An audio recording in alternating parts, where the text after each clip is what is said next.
आज हम विज्ञान और आत्मनिर्भरता की एक बहुत ही दिलचस्प कहानी पर बात करने वाले हैं, जो पूरी तरह से सूर्य के साथ भारत के रिश्ते के इर्द गिर्द घूमती है। तो हाँ, आज हम क्या क्या देखने वाले हैं। हम दो ऐसे मिशनों पर नजर डालेंगे जो सुनने में तो अलग अलग लगते हैं, लेकिन एक बहुत ही खास मोड़ पर आकर मिलने वाले हैं।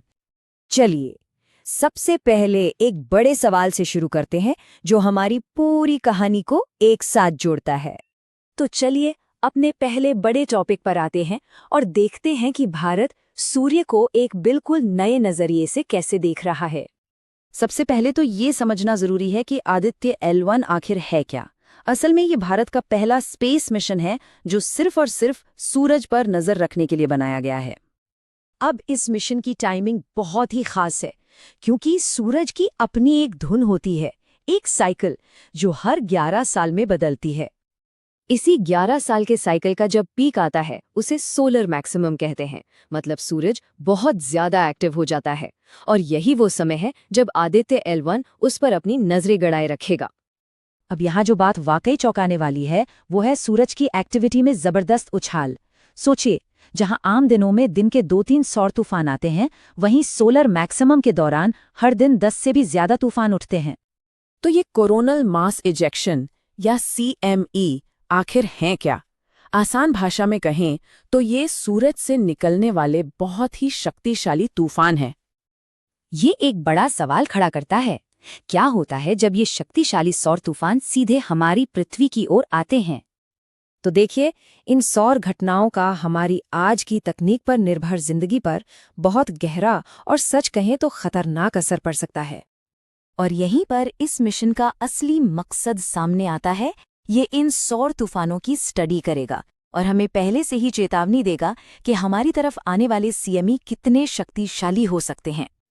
और ये काम कैसे करता है, ये बहुत ही दिलचस्प है।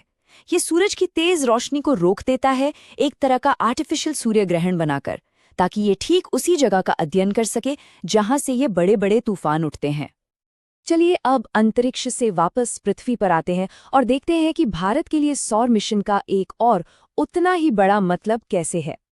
भारत ने एक बहुत बड़ा लक्ष्य रखा है, 2030 तक 500 गीगावाट बिजली ऐसे स्रोतों से बनाना जो जीवाश्म ईंधन यानी पेट्रोल, डीजल, कोयले पर निर्भर न हो।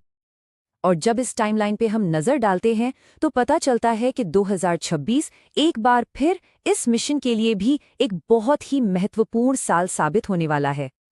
तो यहाँ महत्वपूर्ण बात सिर्फ साफ सुथरी ऊर्जा पैदा करना नहीं है, बल्कि उसे अपनी ही टेक्नोलॉजी से आत्मनिर्भर होकर बनाना है।